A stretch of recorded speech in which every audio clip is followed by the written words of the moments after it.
Hello, everyone, and welcome to BodyBags. I'll be your reviewer for today. I'm Lonnie from Tats, and this one we're doing another nice, spicy, sexy vampire film. I already did I believe it was 1996 or 97, Embrace of the Vampire, starring Alyssa Milano. Well, back in the 2000s, well, after like 2004 and stuff, when Texas Chainsaw Massacre, the remake, came out and proved to be profitable, then all of a sudden, studios big and small decided like every horror movie from the 70s, the 80s, and even into the 90s all of a sudden needed a remake. So and the so Anchor Bay decided, well, uh, Embrace of the Vampire was no exception. So they decided here in 2013 that they did do a remake, and this one here stars Sharon Hinnendael, who I'm not too familiar with. The one movie that I really remember seeing, I don't remember her too much from the movie, but I did watch the movie Rites of Passage with. I remember Christian Slater in that movie. I remember him being psycho and stuff in that. But yeah, so anyway, she was in that, and she stars in this, and she's playing the titular role of Charlotte that Alyssa Milano did in the original film. And she's coming to her college. She's there on a scholarship. It turns out that she's a fencing champion, and so she's going there to practice. And she meets her professor, who is also conveniently a teacher who also talks about monsters and monster history and things like this. And of course, similar. And she also, one thing that is a little bit different is in the original movie, Charlotte already had, at the beginning of the movie, Charlotte already has a boyfriend named Chris. And in this movie, she meets Chris at a coffee shop, kind of a Starbucks coffee shop. And he's basically the manager there, and he hires her. And then a love triangle ensues between her and Chris, and her and her professor. And of course, turns out one is a vampire, and there's also some similar to the original Embrace of the Vampire. Charlotte is uh, dealing with some mean girls, and turns out that yeah, they get revenge on her, and or the vampire ends up getting revenge on the mean girls for Charlotte. And there's also too, similar to the original film, Charlotte starts to experience hallucinations. One thing that is, they added a couple of elements that are different, and I'll get to that. But she's having hallucinations, similar to like how Alyssa Milano's character in the original movie had them, where she's having these kind of very vivid dreams and hallucinations, and like she would be asleep in her bed, and then she would wake up like outside of the dormitory and things like this. And so there are some similarities there. And but they did add a couple of things. They added that one thing is, they added more of a mystical element that was not in the original film, where Charlotte, she's wearing this necklace, and has kind of like this amulet, which proves to be like, it's like supposed to like help her in defense of vampires and things like this. And then they also introduce a kind of a woman who's very much like a psychic, kind of a, maybe like a mystic, or I guess you could call it, or whatever. A woman who knows a lot about the occult, vampires, witchcraft, things like this, paganism, things like this. And so that ends up playing a part in it. But then also too, they added in this element that was not in the original, that Charlotte's mother had like a blood condition, and she also has the blood condition, which plays into her being, kind of ends up like making her like very kind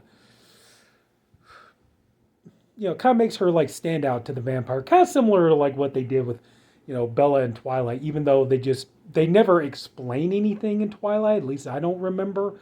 Got to be honest, I tried to block Twilight as much out of my mind as I could, but kind of similar. But if I remember, I think in Twilight, just Bella's blood was just way more special than anybody else's just because. But in this movie, they say that Charlotte, her character, has this her blood is like more special because she has this blood condition that her mother had. It was passed down through generations, and it just makes her more significant to the vampire than other people would be.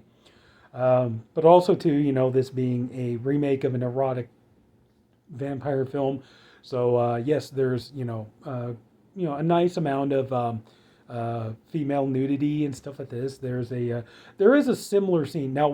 Now if you go watch the original Embrace of the Vampire, one of the probably the biggest, most pivotal scene in that movie is when Charlotte, Alyssa Milano's character is, she's sitting outside on a park bench, and then this photographer, played by Charlotte Lewis, comes up and starts taking pictures of her, and then they talk and some small talk and stuff, and then they go into her Charlotte Lewis's character. They go into her room and everything, kind of studio slash bedroom and all this, and she starts taking pictures of her, and then it turns out she's trying to seduce Alyssa Milano, and there's this kind of very erotic kind of girl on girl scene, and so they try to replicate that here, something similar to that, but not just without the photography. Just there's a scene where Charlotte's character is pulled out of bed by these other girls on the fencing team, and so they're kind of almost like a sorority prank kind of a thing. They're put on these chairs, and then they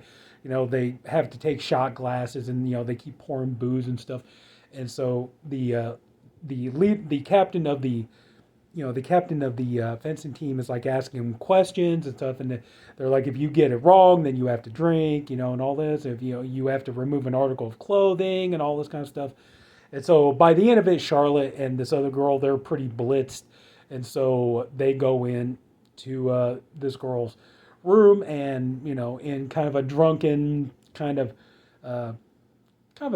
thing going on. The two of them engage in lesbian sex. So it's kind of similar, but kind of different. But then, of course, kind of similar to the original, the vampire, which, yeah, may as well just go ahead and tell you. The professor who is like her fencing coach and, also teaching about the monster, clearly he turns out he's the vampire. And so he's trying to seduce Charlotte, and so there ends up being this kind of love triangle between Charlotte and Chris and the professor. And so, it's like, so yeah, she's got to deal with it. So I will say that is kind of a difference between the original and the remake, is that in the original movie they kind of do it almost like an old fairy tale, in the sense that Charlotte becomes kind of this damsel in distress, and Chris is the one who has to go and save her. Whereas in this movie, it's more Charlotte is more proactive, and she more saves herself, kind of a thing. And so, I mean, they had some nice little twists and turns to this. The problem is, though, is like, okay, overall with this film, my biggest complaint about this film is pretty much the acting. The acting is very flat. It's very wooden. The characters really they don't really show any depth or range or anything like that. Like they're just kind of just very flat, very wooden delivery. Just kind of like just seem like just no emotion whatsoever. Even when something really horrible is happening, they just they look more like they're just being dealing with a nuisance rather than dealing with a horrific event. So I will say that definitely that is one of the things you're going to notice about this movie, is when it comes to terms of the acting, you could tell the people in this, now pretty much everybody in this movie is beautiful. The men are handsome, the women are lovely and gorgeous and all this kind of stuff. So you could tell this cast was merely chosen more for their physical appearance rather than any kind of acting ability or anything like that they may have. So, so that is a downside of this movie. Is like, even, there's even a scene with kind of like, supposed to be like an old kind of witch, kind of almost like a hag. And even she's a beautiful looking woman. So, I mean, it's just, yeah. So you could tell, not really, more like for the acting, or more for the looks than for the talent. But, there is, there is a bit of nudity and stuff in this movie, and especially it's better if you watch the unrated version, obviously. But uh, the one thing I will say though is, honestly, I'm actually kind of glad. See, I watched this movie a while back. I bought it, I watched it one time, and then I just kind of put it away and didn't think much else of it. And on second inspection, honestly, I would actually start to recommend this movie a little bit more than I would have otherwise because there's more to this movie than meets the eye. And it's not just about, the eroticism or the beautiful women or the nudity or any of that kind of stuff. There's more to this movie. One thing I will say about this movie definitely has quite a bit of an Argento vibe to it. And if you watch this film, one thing you will notice the cinematography is outstanding. The production design is it really does. And the when you factor in the story, I mean that wasn't in the original Embrace of the Vampire, was it you know, in this movie Charlotte, she's there on a scholarship and she's there because of fencing and things like this. And then she's having to deal with a vampire and the occult and stuff like that. I mean, this movie, you could tell the people who made this movie were very, very heavily influenced by art. Excuse me, by Argento, and this movie very much has a Suspiria vibe to it. This version does. The original, that's kind of thing I think is interesting. This has much more of a Suspiria, kind of an Argento vibe, where the original movie was cut basically more kind of like another rendition of Dracula almost, in the sense that in the original movie, Martin Kemp's vampire was more of a Dracula, and Alyssa Milano's character of Charlotte was more of a, she's meant to be more of kind of like a Mina Harker character and stuff, and he's trying to seduce her, and the character of Chris is pretty much like just another version of Jonathan Harker, pretty much. So, but in this movie, like I said, it's like if you look at this movie and you kind of watch for the cinematography, the set design, everything else, and then you factor in the story. Okay, it's about a girl who's there on a scholarship, whereas like in the original Suspiria, when Susie Bannion goes to the academy and she's there because she's there on a scholarship for ballet, it has a very similar vibe. And like I said, this very much feels like an Argento film, and it definitely has that kind of almost Three Mothers kind of vibe to it. So I would say, honestly, like the probably like the first movie, you're just going to be kind of looking for, okay, you got a bunch of beautiful women and you got the nudity and stuff like this. But I would actually say, maybe kind of if you watch that for the first time and that's what you get from it, maybe go for a second viewing and kind of look at it at a more objective angle. And like I said, just this movie is gorgeous in the way that it's done. It's well made, and like I said, set design, everything else. It's like yeah, I think you will be very well surprised by this movie. And this movie was pretty much overlooked, and I can understand why. Okay, a lot of it, I think. Okay, you got to remember what made the original Embrace of the Vampire. What made that movie special was that in the original Embrace of the Vampire, what it was a low budget film, direct to video. But what really made it special, what made it a hit, what made people pay attention to it, was it was an erotic horror film, and you had Alyssa Milano, who was a well-known TV star at the time. I do believe that movie. I think it came out before she did Charmed, but but you got to remember, you grew up with Melissa Milano in the '80s when she did. Who's the Boss with Tony Danza and stuff. She was well known for that, and she, she'd been in some movies and a lot of television and stuff like this. And so, she had gone to, she'd become, a grown woman and everything else. And so, and she was, she was a dream girl of a lot of men and some women too, I'm sure. But so that was really the drawing point for that movie, was that Alyssa Milano is, a grown woman now, and she's showing off her beautiful, lovely body and all this kind of stuff. And everybody wanted to see that, and that's really what made that movie sell. But add on to it too, the fact that you had a pretty decent cast in that film for a low budget erotic, vampire movie. You had Alyssa Milano, but you also had Rachel True from The Craft. You had Jordan Ladd, who, at the time, I don't think she was particularly well known. I think mostly she was just, I mean, Jordan Ladd would go on and have a good career and stuff. You know, everybody would know her from movies like Death Proof, Cabin Fever, Club Dread, things like that, Hostel 2, and all that kind of stuff. So, you know, she would go on to become more well known. But I think at that point, when she did that movie, I don't think she was particularly well known. I think she was just mostly known as being Cheryl Ladd's daughter. Cheryl Ladd being one of the, you know, one of Charlie's, the original Charlie's Angels and stuff like this, and you know, Cheryl Ladd being a big, you know, movie, television actress and things like this. So I think she was kind of more known for that. But Martin Kemp, who was a, a well-known British actor, writer, director, he was, I think it was that movie, The Craze. He was, that movie, that crime movie, The Craze. He was in that. People knew him from that, but also, you'd seen him on TV. He did an episode of Tales from the Crypt and all this other kind of stuff. So, I mean, it was easy to kind of get to know who he was. And, but then also, too, one thing that kind of got people to look at the original Embrace of the Vampire is, there was a small part where Jennifer Tilly shows up in the movie. Of course, I don't think I need to tell you Jennifer Tilly is.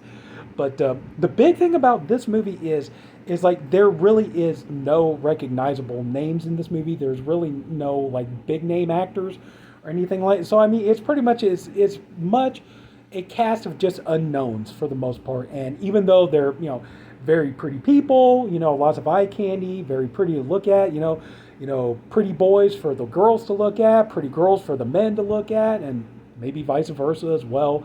But, and this movie pretty much just went, this movie just kind of went and just everybody just ignored it, because they were like, well, the old Alyssa Milano version, why do I need this? But like I said, this movie, upon viewing it a second time, I would actually say, maybe check it out. There's a little bit to this movie more than what you think. And, it's, it kind of feels a little bit more like maybe in the realm of like something like Twilight than it would. But I mean, at least this, like Twilight is so tame. Where this, you do have kills, you do have blood, you have, some gore, some blood spray and stuff like this. But also, too, you have, sexuality, nudity, things like this. So, but honestly, I would say, yeah. And then, like I said, there's the whole almost Italian horror vibe to it. And, I think if, you like, the beautiful kind of glossy Italian horror films, I think, you might definitely get that vibe when viewing this film. And I would definitely say, kind of really like look at this a little bit more objectively, not just, for the sexuality, but for more. So anyway, and I think it's time for me to shut this thing off because I think I'm just repeating myself at this point. So honestly, yeah, this thing not near as bad and honestly really shouldn't be just completely forgotten. It has some value to it, and I'm actually glad that, I gave it a second look. And I appreciate it more now than I did the first time I saw it. So that's it. So if anybody took the time to watch this, I thank you for doing it, and I appreciate you for doing it. I really hope you enjoyed the video. If you did, would you please leave it a like? And if you haven't already, please subscribe to the BodyBags channel. We have a different reviewer, one for every day of the week. I am the Saturday reviewer, and wow, I'm just really, really happy to be in the presence of the men that I'm working this channel with, and hopefully, we have more fun videos, more theme weeks, and everything else coming. So yeah, so everybody, please come back, and that's it. I'll see you next time.